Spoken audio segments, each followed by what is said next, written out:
Assalamualaikum warahmatullahi wabarakatuh.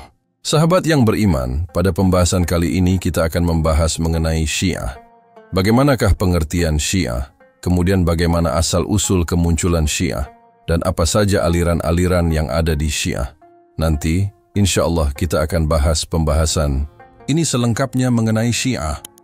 Sahabat yang beriman yang Allah muliakan, pengertian Syiah secara bahasa adalah seseorang yang menjadi pengikut dan pendukung.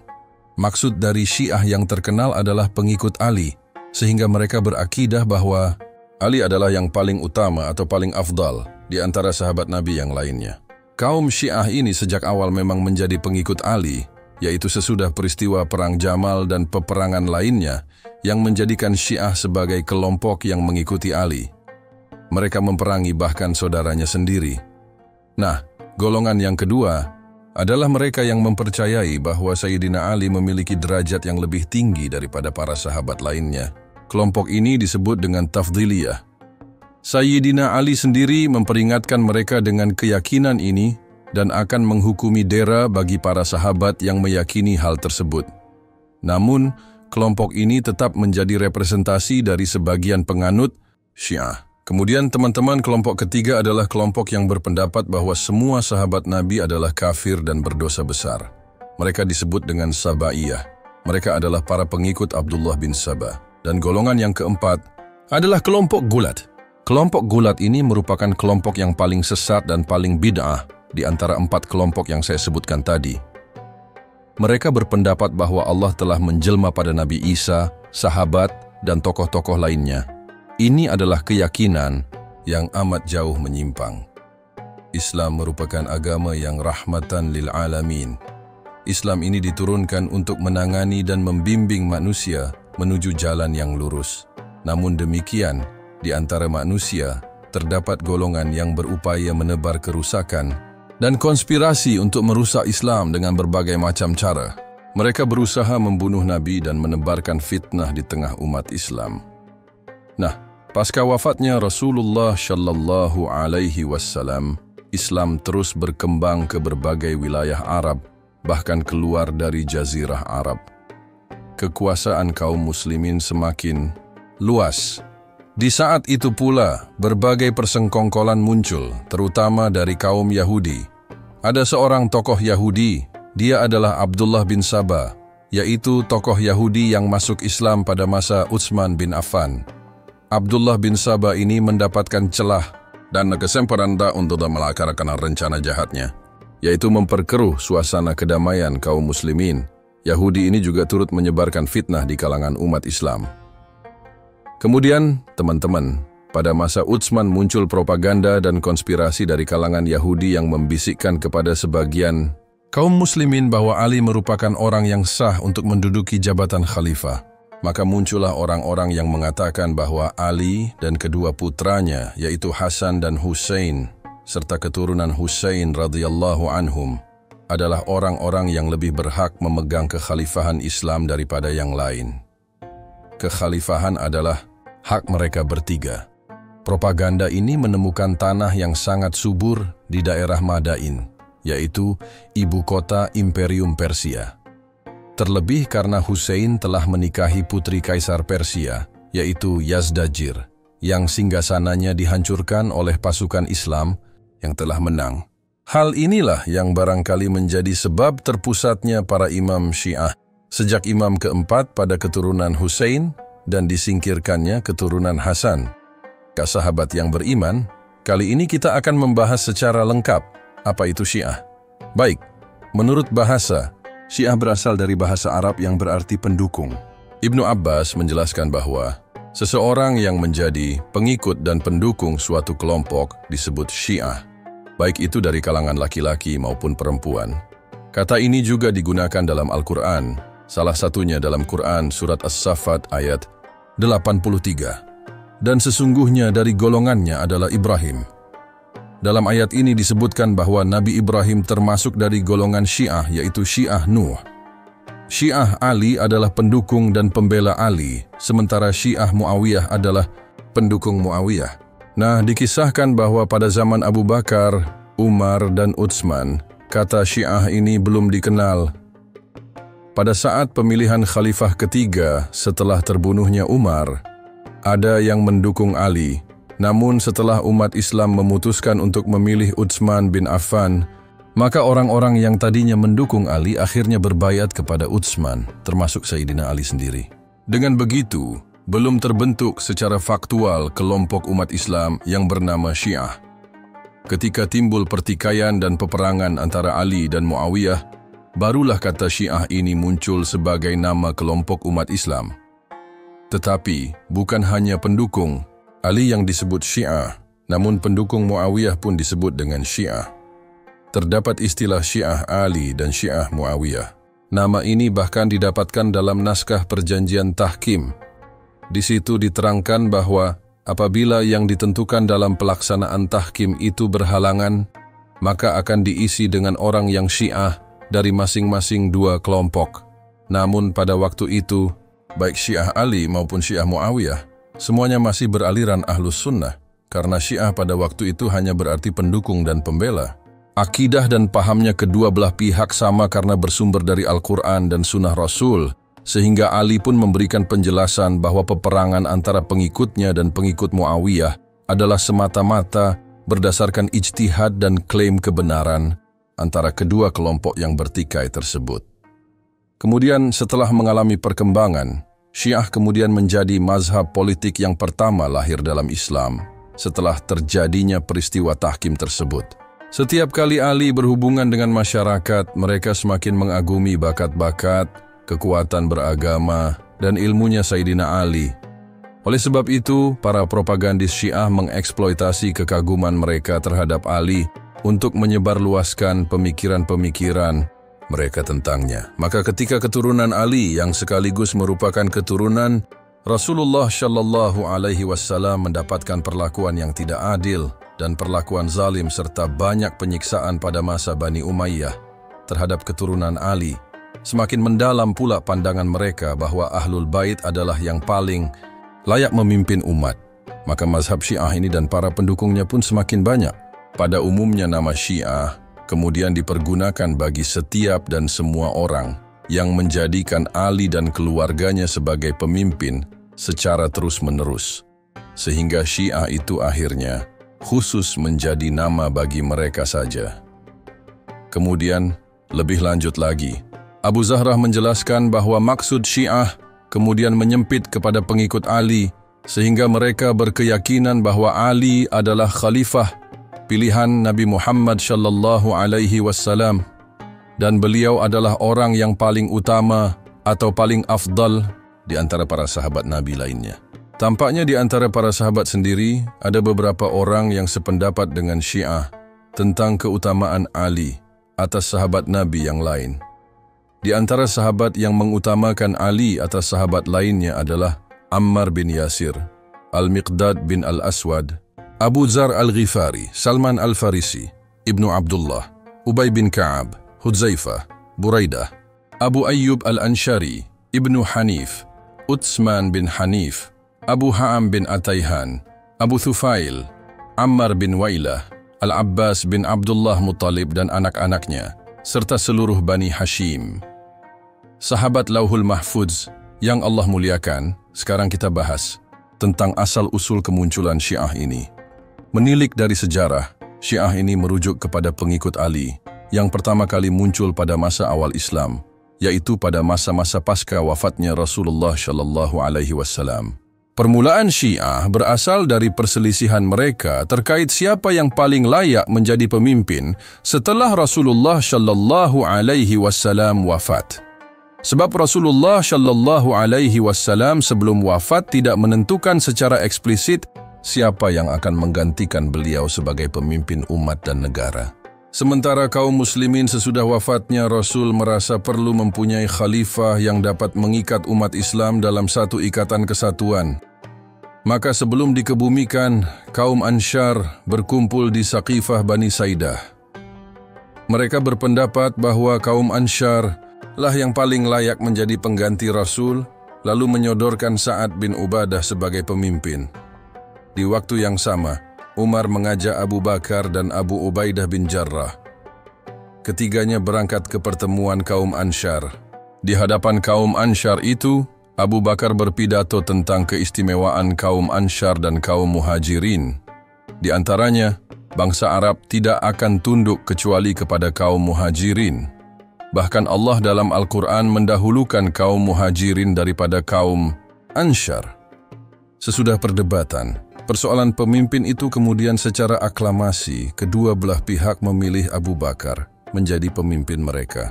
Dengan demikian hilanglah perselisihan paham dan umat Islam kembali bersatu.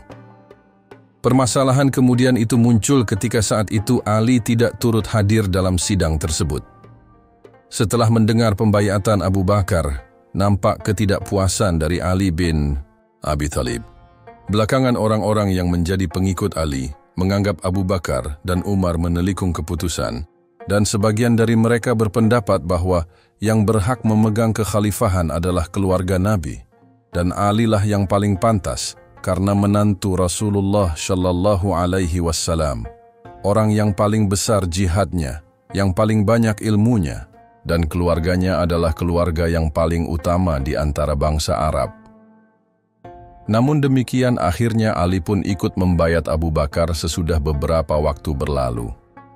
Maka setelah Abu Bakar wafat, banyak daerah yang bisa dikuasai pada masa kekhalifahan Umar bin Khattab. Lalu setelah Umar bin Khattab terbunuh, Sayyidina Utsman didapuk menjadi khalifah. Pada masa Utsman ini, Bani Umayyah mengambil manfaat untuk diri mereka sendiri. Sayyidina Utsman merasakan bahwa Bani Umayyah benar-benar ikhlas dan membantunya dengan penuh kejujuran. Lalu Sayyidina Utsman mengangkat banyak pembantu dari Bani Umayyah. Namun, masyarakat Muslim melihat bahwa Sayyidina Utsman menempuh jalan lain, yaitu bukan jalan yang ditempuh oleh dua khalifah sebelumnya, yaitu Khalifah Abu Bakar dan Khalifah Umar.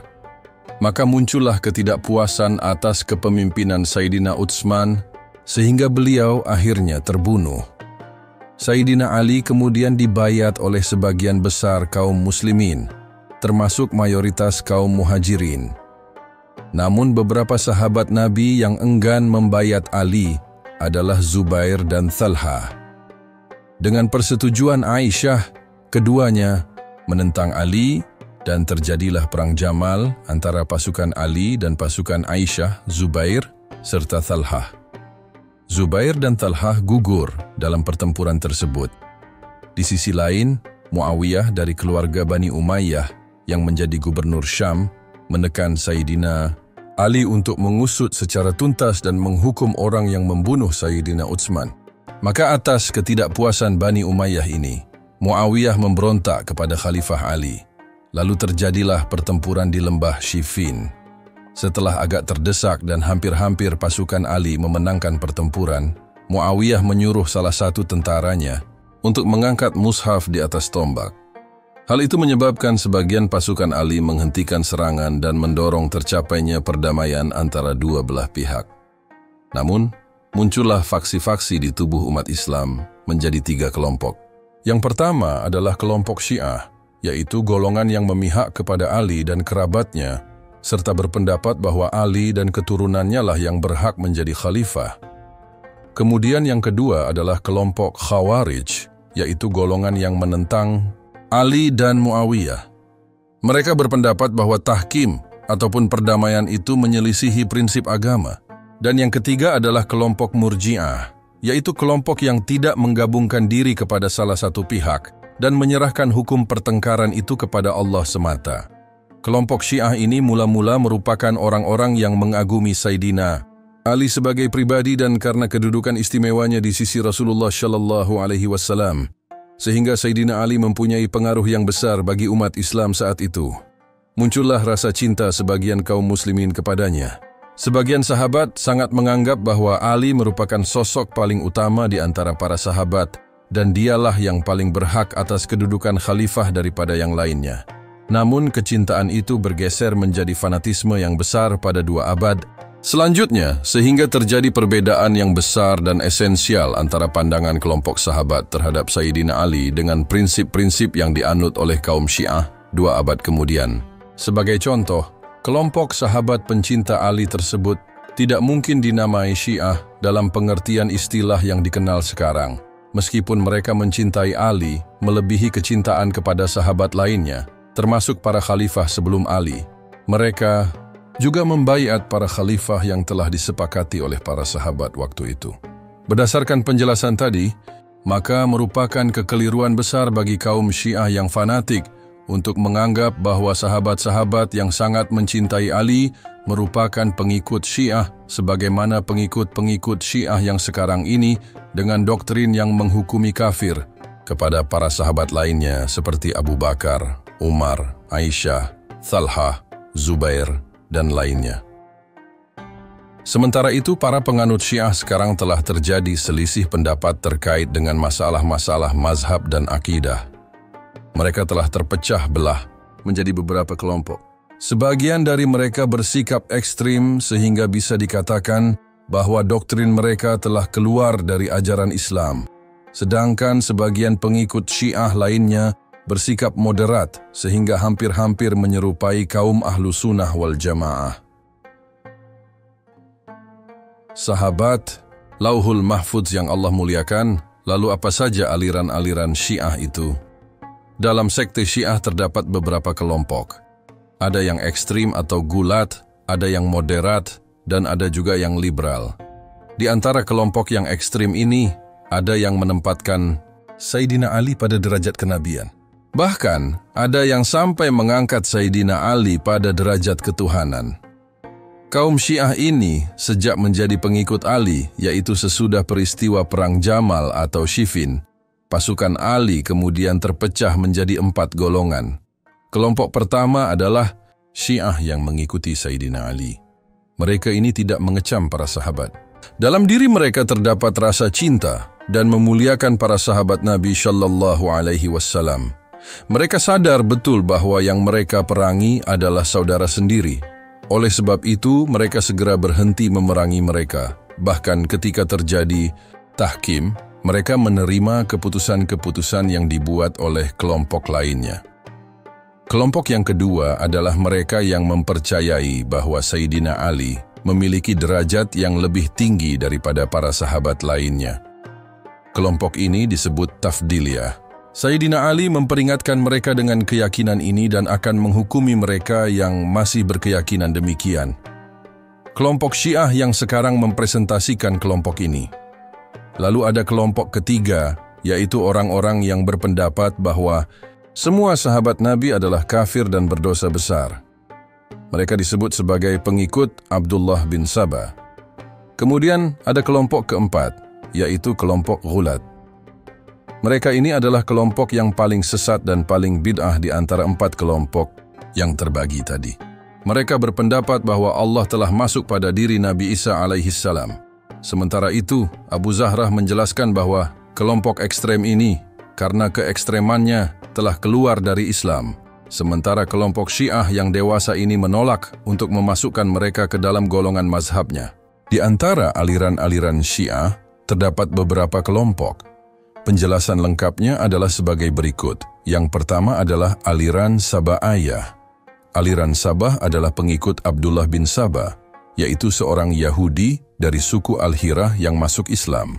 Ia termasuk yang paling keras menentang Utsman dan para pejabatnya. Banyak pemikiran sesat yang disebarluaskan secara bertahap oleh Abdullah bin Sabah. Temanya adalah mengenai Ali bin Abi Thalib. Ia mengembangkan pemikiran di tengah-tengah masyarakat yang berkaitan dengan Taurat bahwa setiap nabi mempunyai penerima wasiatnya dan Ali adalah penerima wasiat Muhammad. Ketika Sayyidina Ali terbunuh, Abdullah bin Sabah ini berusaha merangsang kecintaan rakyat kepada Ali dan perasaan menderita karena kehilangan Sayyidina Ali dengan cara menyebarkan kebohongan-kebohongan. Di antaranya bahwa yang terbunuh bukanlah Ali, tetapi setan yang menyerupai Ali. Sementara Sayyidina Ali naik ke langit, sebagaimana dinaikkannya Nabi Isa ke langit. Yang lebih parah adalah keyakinan Saba'iyah bahwa Tuhan bersemayam dalam diri Sayyidina Ali dan diri imam setelah wafatnya. Lalu, yang kedua adalah aliran Ghurabiyah. Aliran Ghurabiyah ini berkeyakinan tidak sampai menempatkan Ali sebagai Tuhan, tetapi lebih memuliakan Ali ketimbang Nabi Muhammad. Mereka beranggapan bahwa risalah kenabian seharusnya jatuh kepada Ali. Namun Jibril salah menurunkan wahyu kepada Muhammad. Kelompok ini disebut Ghurabiyah karena mereka berpendapat bahwa Ali mirip dengan Nabi Muhammad, sebagaimana miripnya seekor burung gagak dengan burung gagak lainnya. Pandangan aliran ini ternyata sudah disanggah oleh Ibnu Hazm. Pandangan ini muncul karena ketidaktahuan mereka tentang sejarah dan keadaan yang sebenarnya pada waktu Nabi Muhammad diangkat menjadi Rasul. Sayyidina Ali masih kanak-kanak dan belum pantas untuk mengemban risalah kenabian. Kemudian, aliran yang ketiga adalah aliran Kaisaniyah. Penganut aliran Kaisaniyah ini adalah pengikut Al-Mukhtar bin Ubaid As-Saqafi. Al-Mukhtar awalnya berasal dari kalangan Khawarij, kemudian masuk ke dalam kelompok Syiah yang mendukung Ali. Nama Kaisaniyah berhubungan erat dengan nama Kaisan, yang menurut satu kalangan adalah nama lain dari Al-Mukhtar. Aliran ini mempunyai keyakinan yang mirip dengan aliran Saba'iyah, yakni keyakinan bahwa para imam dari Ahlul Bait adalah pribadi yang suci dan wajib dipatuhi. Mereka percaya sepenuhnya akan kesempurnaan pengetahuan imam dan keterpeliharaannya dari dosa karena ia merupakan simbol dari ilmu ilahi. Para penganut aliran Kaisaniyah ini juga berkeyakinan adanya doktrin bada, yaitu keyakinan bahwa Allah mengubah kehendaknya sejalan dengan perubahan ilmunya, serta dapat memerintahkan suatu perbuatan dan kemudian memerintahkan sebaliknya. Lalu yang keempat adalah aliran Hakimiyah dan Druz. Dewasa ini, kelompok-kelompok Syiah yang berada di dunia Islam seperti di Iran, Irak, Suriah, dan negara-negara Islam lainnya adalah golongan yang membawa nama Syiah Imamiyah dalam masalah imamah.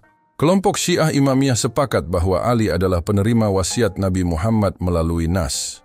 Syiah Imamiyah ini merupakan kelompok Syiah yang mempromosikan keimanan Sayyidina Ali bin Abi Thalib sebagai penerima wasiat langsung setelah Rasulullah dan menyatakan bahwa terdapat dalil yang sahih dan eksplisit mengenai keimanan Ali.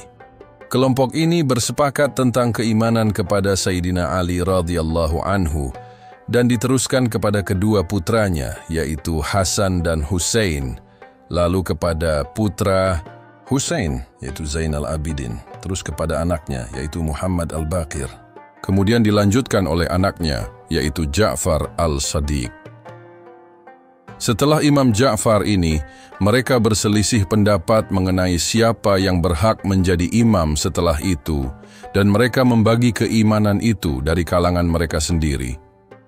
Pada masa berikutnya, kelompok Syiah Imamiyah ini menjadi Imamiyah Isna Asy'ariyah, yang juga disebut dengan Syiah Ja'fariyah. Aliran ini berpendapat bahwa setelah Ja'far Al-Sadiq, imamah berpindah kepada putranya, yaitu Musa Al-Kadhim, lalu kepada putranya Ali Ridha, kemudian kepada putranya Muhammad Al-Jawad, selanjutnya kepada putranya Ali Al-Hadi, berlanjut kepada putranya Hasan Al-Askari, kemudian kepada putranya Muhammad Al-Mahdi Al-Muntadhar, yaitu Al-Mahdi yang ditunggu-tunggu, yang merupakan imam ke-12 bagi mereka. Aliran Syiah Isna Asy'ariyah ini berkeyakinan bahwa imam yang ke-12 atau Al-Mahdi tidak mati, tetapi menghilang selama masa tertentu dan kelak akan muncul kembali untuk memenuhi dunia dengan keadilan dan keamanan setelah merajalelanya kezaliman dan kegelapan. Selain kelompok Syiah Ja'fariyah, terdapat kelompok Syiah Isna Asy'ariyah lainnya, yaitu kelompok Syiah Ismailiyah. Kelompok ini berpendapat bahwa imamah setelah Ja'far Al-Sadiq berpindah kepada putranya yang bernama Ismail, berdasarkan nas dari bapaknya. Setelah itu imamah beralih atau diwariskan kepada putranya, yaitu Muhammad Al-Um, yang merupakan imam pertama dari imam-imam lain yang hilang menurut keyakinan mereka. Imam-imam sesudah Al-Maktum semuanya tersembunyi sampai akhirnya mereka menganggap bahwa Abdullah, kepala kaum Fatimiyah, sebagai imam mereka. Syiah Imamiyah Ismailiyah ini terkenal pula dengan bermacam-macam sebutan lain, di antaranya ada yang menyebutnya sebagai Syiah Batiniyah, Syiah Karamita, Syiah Haramiyah, atau Syiah Sabiyah, dan lain-lain.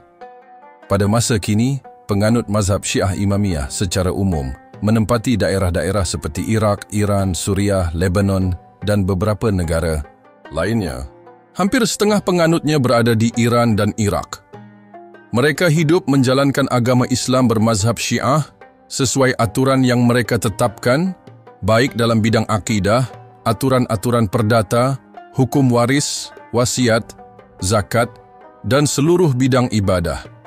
Pada mulanya mereka secara rukun bisa hidup berdampingan dengan kelompok Sunni, yaitu Ahlus Sunnah wal Jamaah. Menurut ajaran Syiah Imamiyah, seorang Syiah Imamiyah dapat menetapkan undang-undang. Segala ucapannya adalah syariat, dan tidak mungkin sesuatu yang berasal dari para imam bertentangan dengan syariat. Adapun terkait dengan pembuatan undang-undang, fungsi imam bagi Syiah adalah sebagai berikut. Yang pertama, yaitu Nabi Muhammad meninggalkan rahasia-rahasia syariat untuk dititipkan kepada para imam yang merupakan penerima wasiatnya.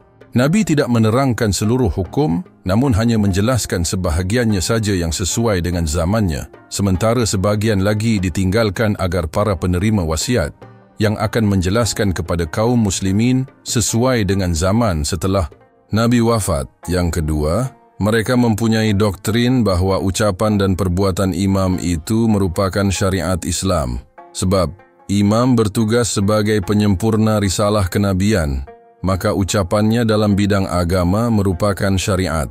Ucapan para imam itu setaraf dengan sabda Nabi Muhammad karena merupakan titipan Nabi kepada mereka. Yang ketiga, menurut mereka, para imam memiliki hak untuk melakukan takhsis terhadap nas-nas yang bersifat umum dan melakukan takhid terhadap nas-nas yang bersifat mutlak, karena seorang imam memiliki kedudukan sebagaimana disebutkan tadi dalam penetapan hukum. Maka aliran Imamiyah menetapkan bahwa seorang imam bersifat maksum atau terhindar dari kesalahan dan dosa. Jadi kesimpulannya, bagi mereka Syiah, imam adalah seperti di bawah Nabi.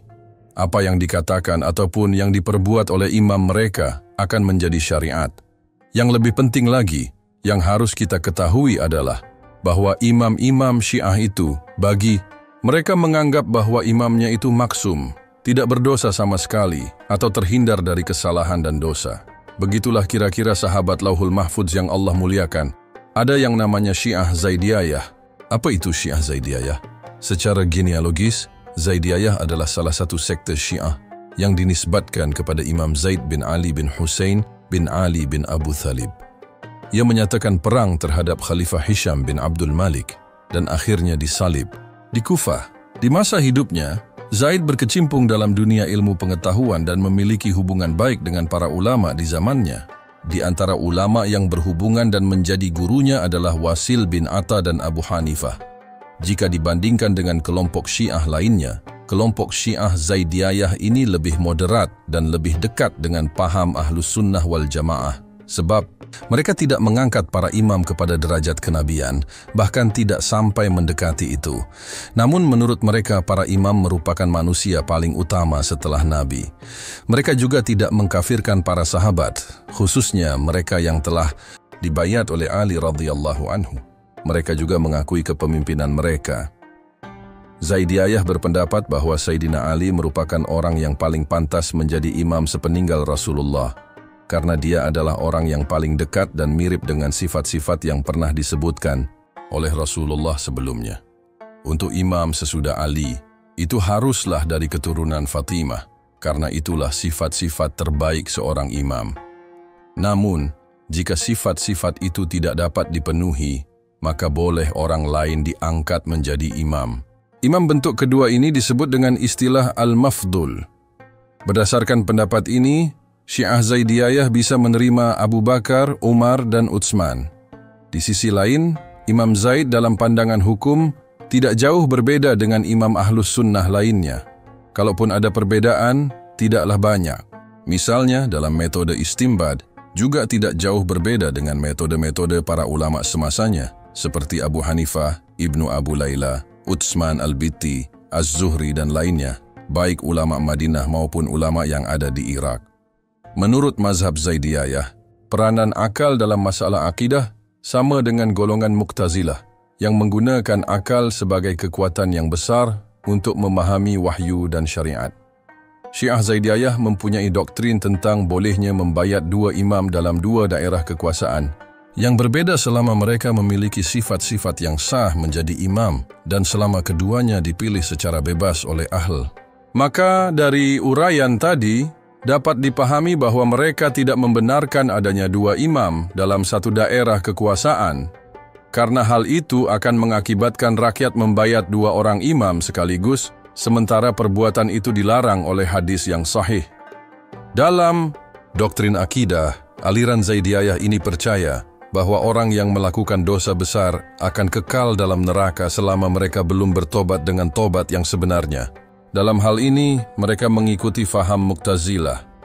Hal ini disebabkan tokoh Mu'tazilah yang bernama Wasil bin Ata, yang merupakan guru dari Imam Zaid.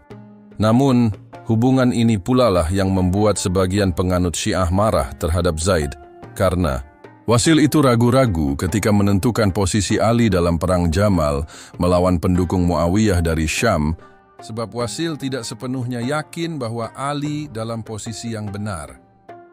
Kemudian pada era berikutnya, akibat kelemahan aliran Zaidiyah dan serangan pemikiran dari aliran-aliran Syiah lainnya, dasar-dasar pemikiran aliran ini menjadi goyah atau kalah dan akhirnya mati. Oleh karena itu, generasi berikutnya dari Zaidiyah tidak membenarkan pengangkatan imam yang mafdul, sehingga mereka dianggap termasuk aliran yang ekstrim. Mereka adalah orang yang menolak dan menentang kekhalifahan atau keimanan Abu Bakar dan Umar. Dengan begitu, hilanglah ciri khas dari aliran Zaidiyah generasi pertama. Berdasarkan realitas ini, kita dapat menarik kesimpulan bahwa aliran Zaidiyah itu terbagi menjadi dua. Yang pertama adalah para penganut aliran Zaidiyah generasi pertama. Kelompok ini tidak dianggap sebagai kelompok yang ekstrim dan mengakui keimanan Abu Bakar dan Umar. Sedangkan yang kedua adalah penganut Zaidiyah generasi belakangan. Mereka inilah yang dipandang ekstrim. Sementara penganut aliran Zaidiyah yang berada di Yaman dewasa ini lebih dekat kepada aliran Zaidiyah generasi pertama yang moderat. Sahabat Lauhul Mahfudz yang Allah muliakan, kita bahas mengenai doktrin Syiah yang bertentangan dengan Ahlus Sunnah. Maksudnya, apa saja yang Syiah ini bertentangan dengan Ahlus Sunnah wal Jamaah? Telah dijelaskan bahwa terdapat perbedaan antara Syiah dahulu dan antara Syiah ekstrim dan moderat. Berikut ini adalah perbedaan-perbedaan antara doktrin Syiah dan Ahlus Sunnah. Ada kelompok Syiah yang ekstrim mengkafirkan sahabat Nabi dan semua orang Islam yang mengikuti sahabat Nabi. Hal ini dikuatkan dengan perkataan Al-Misi, seorang penganutnya, bahwa Abu Bakar, Umar, dan Utsman adalah orang yang curang dan murtad, keluar dari agama. Semoga Allah melaknati mereka dan semua orang yang mengikuti mereka dalam bertindak jahat terhadap keluarga Nabi, baik pada zaman dahulu maupun zaman sekarang. Abu Bashir pernah menjelaskan bahwa penduduk Mekah telah kufur kepada Allah secara terang-terangan, dan bahwa penduduk Madinah lebih jelek daripada penduduk Mekah, bahkan lebih jelek 70 kali daripada penduduk Mekah. Sementara Abu Ja'far pernah berkata bahwa semua manusia itu kaum muslimin menjadi ahlul jahiliyah atau murtad kecuali 5 orang saja, yaitu Ali, Miqdad, Salman Al-Farisi, dan Abu Dzar Al-Ghifari. Sementara Al-Qulaini dalam kitabnya Al-Kafi mengatakan bahwa setiap orang yang tidak beriman kepada Imam 12, maka dia adalah kafir, sekalipun ia merupakan keturunan Ali dan Fatimah. Dari sini jelas bagaimana perbedaan antara akidah Syiah dengan akidah Ahlus Sunnah wal Jamaah. Sekarang kita bahas tentang pendapat Syiah mengenai Al-Quran. Orang-orang Syiah mempunyai pendapat bahwa Al-Quran yang ada sekarang ini tidak asli. Isi kandungannya telah ditambah dan dikurangi oleh para sahabat. Sementara Al-Quran yang asli dan lengkap ada di tangan Ali, yang kemudian diwariskan kepada putra-putranya, dan sekarang berada di tangan Imam Mahdi Al-Muntadar. Pendapat miring tentang Al-Quran juga dikemukakan oleh Abu Abdillah, seorang penganut Syiah yang menyatakan bahwa surat Al-Ahzab membuka keburukan wanita-wanita Quraisy. Surah itu lebih panjang daripada surah Al-Baqarah, tetapi oleh para sahabat dikurangi dan dirubah. Sementara Al-Qulaini menjelaskan bahwa tidak diragukan bahwa Al-Quran Ali itu berbeda dengan Al-Quran yang ada sekarang ini. baik dalam susunan surahnya maupun tambahan-tambahan yang tidak terdapat dalam Al-Quran ini. Itulah beberapa komentar dari pemuka-pemuka Syiah. Terdapat beberapa literatur dari kaum Syiah yang merupakan mazhab resmi Republik Islam Iran, yaitu Jafariyah, yang menyatakan bahwa tidak ada seorang manusia pun yang mengaku telah menghimpun Al-Quran secara utuh sebagaimana saat diturunkan, kecuali yang mengatakannya adalah seorang pendusta. Menurut keyakinan mereka, tidak ada seorang pun yang telah menghimpun dan menghafal Al-Quran sebagaimana diturunkan, kecuali Ali bin Abi Thalib dan para imam sesudahnya. Menurut Al-Kulaini, dalam kitab Al-Kafi, literatur hadis Syiah yang paling dapat dipercaya menyatakan bahwa sesungguhnya Al-Quran yang diturunkan kepada Muhammad adalah 17.000 ayat, jadi hampir 2/3 lebih banyak dari Al-Quran kaum muslimin. Oleh sebab itu, ulama Syiah memberi keringanan kepada para pengikutnya untuk membaca Al-Quran yang dipegang oleh kaum muslimin sampai datangnya orang yang mengajarkan Al-Quran versi Syiah secara utuh. Nah, dari situ bisa jelas perbedaan tentang Al-Quran antara kita, Ahlu Sunnah wal Jamaah, dengan Syiah. Lalu bagaimana pemikiran kaum Syiah terhadap sunnah Nabi? Menurut sebahagian kaum Syiah, riwayat-riwayat dari selain orang Syiah tidak dapat diterima. Mereka hanya menerima hadis-hadis yang diriwayatkan melalui jalur Ahlul Bait. Hal ini berarti Syiah telah membuang ribuan hadis Nabi, sebab dalam fakta sejarah menyatakan bahwa Ali tidak selamanya berada di samping Rasulullah. Ali pernah diperintahkan untuk tetap di Madinah ketika Rasulullah melaksanakan peperangan dengan para sahabat lainnya. Ali juga ditugaskan ke Yaman dan ketika itu Rasulullah berada di Madinah. Menurut kaum Syiah, hadis bukan hanya yang datang dari Nabi Muhammad, tetapi justru lebih dari imam-imam mereka. Karena perkataan para imam juga maksum, yang berarti bahwa perkataan imam sama dengan perkataan Nabi. Maka, sebagai kesetaraan, ucapan para imam adalah hadis. Begitu pula, kaum Syiah menolak hadis yang diriwayatkan oleh para sahabat Nabi, karena mereka telah menganggap para sahabat itu murtad dan kafir. Hadis menurut Syiah, sebagaimana ditegaskan oleh Tabatabai dan juga para ulama Syiah lainnya, adalah hadis Nabi yang sahih yang diriwayatkan secara berturut-turut oleh para imam yang maksum, padahal sang imam telah wafat dan meninggalkan pewaris yang belum melewati usia 9, 8, atau 5 tahun. Semisal hadis yang diriwayatkan oleh Imam Ali bin Abi Thalib dan ditulis oleh Al-Bukhari dalam sahihnya, itu ditolak oleh para ulama Syiah Jafariyah karena bertentangan dengan akidah Syiah seperti riwayat Ali di mana Rasulullah mengharamkan nikah mut'ah. Sebaliknya, jika hadis yang ada mendukung pemikiran Syiah, tentu hadis itu akan diterima oleh para ulama Syiah. Berbicara tentang perbedaan antara akidah Syiah dan Ahlu Sunnah wal Jamaah, kita perlu menyoroti berbagai aspek yang membedakan keduanya. Salah satunya adalah konsep imamah dalam ajaran Syiah. Sementara Ahlu Sunnah wal Jamaah menganggap bahwa rukun iman ada 6, Syiah menambahkannya menjadi 7 dengan penambahan imamah. Imamah dalam pandangan Syiah berarti kepemimpinan spiritual, pendidikan agama, dan politik atas seluruh umat Islam yang dijalankan oleh keturunan Rasulullah Shallallahu Alaihi Wasallam secara turun-temurun melalui 12 imam dengan kekuasaan pertama kali dipegang oleh Imam Ali yang menikahi Fatimah Az-Zahra, putri Rasulullah. Dalam pandangan Syiah, kekuasaan ini dilanjutkan oleh kedua putranya, Hasan dan Husain, dan terus berlanjut melalui keturunan Husain yang dianggap sebagai garis keturunan yang sah untuk memegang jabatan imam. Bahkan pada masa kekhalifahan Umar bin Khattab, ketika pasukan Islam berhasil menguasai Persia, putri Kaisar Persia yang bernama Shibranu dibawa sebagai tawanan yang kemudian dikaitkan dengan garis keturunan Imam Husain. Pada masa kini, Republik Islam Iran mengakui mazhab Jafari sebagai mazhab resmi yang menjunjung tinggi doktrin imamah ini. Menurut ajaran Syiah, Imam Jafar As-Sadiq meletakkan 2 prinsip dasar tentang imamah.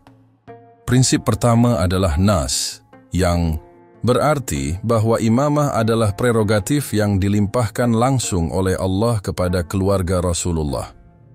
nas ini berfungsi untuk memindahkan kekuasaan imamah dari satu imam ke imam lainnya, dimulai dari Imam Ali, dilanjutkan ke Hasan, kemudian ke Husain, dan seterusnya. Prinsip kedua adalah bahwa seorang imam harus memiliki pengetahuan agama yang spesial yang diterimanya secara ilahiyah, dan pengetahuan ini hanya dapat dipindahkan kepada imam berikutnya sebelum kematiannya. Pengetahuan tersebut mencakup segala aspek keagamaan, baik zahir maupun batin, termasuk tafsir Al-Quran yang dipandang lebih mendalam dan lebih otoritatif dibandingkan dengan penafsiran lainnya. Konsep lain yang juga membedakan Syiah dari aliran lain adalah taqiyah. Taqiyah berarti menampakkan ucapan dan perbuatan yang berlawanan dengan apa yang disimpan dalam hati. Ini merupakan doktrin yang digunakan oleh kaum Syiah untuk melindungi diri mereka dan menjaga kelangsungan ajaran mazhab Jafari. Doktrin ini diharuskan untuk diterapkan dalam situasi-situasi tertentu, seperti ketika berada di lingkungan yang tidak aman bagi penganut Syiah. Dengan taqiyah, seorang penganut Syiah bisa menyembunyikan keyakinan mereka dan berpura-pura mendukung ajaran selain Syiah demi keselamatan diri dan umat mereka. Taqiyah ini bahkan dihubungkan dengan ayat dalam Quran surat Ali Imran yang artinya, "Janganlah orang-orang mukmin mengambil orang-orang kafir menjadi teman setia mereka dengan meninggalkan orang-orang mukmin," yang diartikan oleh sebagian ulama Syiah sebagai izin untuk mempraktikkan taqiyah. Hal ini menunjukkan betapa pentingnya taqiyah dalam mempertahankan kelangsungan ajaran Syiah, bahkan jika itu berarti menyembunyikan keyakinan mereka dari orang lain.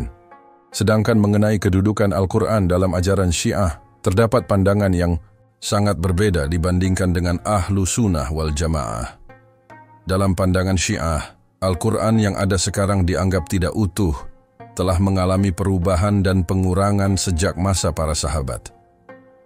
Mereka meyakini bahwa Al-Quran yang asli, lengkap, dan tanpa perubahan ada di tangan Imam Ali dan keturunannya, dan saat ini berada di tangan Imam Mahdi Al-Muntadhar.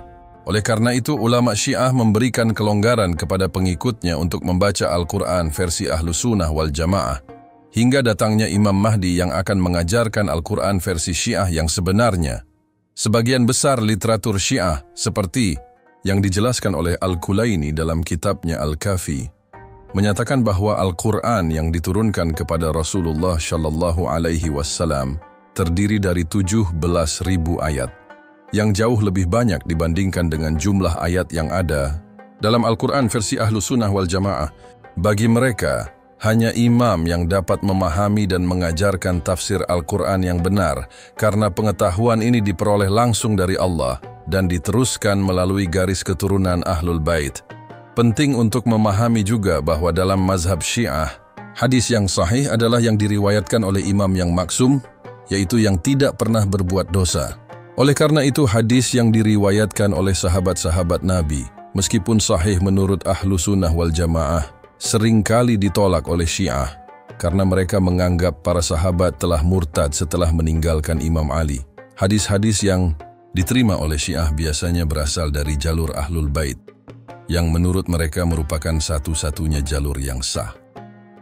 Di sisi lain, Syiah juga memiliki pandangan yang berbeda terhadap para sahabat Nabi. Mereka meyakini bahwa sebagian besar sahabat Nabi telah berpaling dari kebenaran setelah wafatnya Rasulullah Shallallahu Alaihi Wasallam, kecuali sebagian kecil yang tetap setia seperti Ali, Miqdad, Salman Al-Farisi, dan Abu Dzar Al-Ghifari.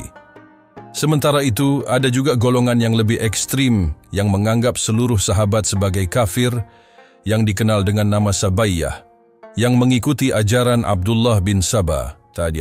Namun, ada juga kelompok Syiah yang lebih moderat, yaitu Syiah Zaidiyah, yang lebih dekat dengan paham Ahlu Sunnah wal Jamaah. Kelompok ini mengakui kepemimpinan Abu Bakar, Umar, dan Utsman, serta menganggap bahwa Imam Ali adalah orang yang paling pantas menjadi imam setelah Rasulullah. Mereka tidak mengangkat imam ke derajat kenabian, dan tidak menganggap para sahabat sebagai kafir.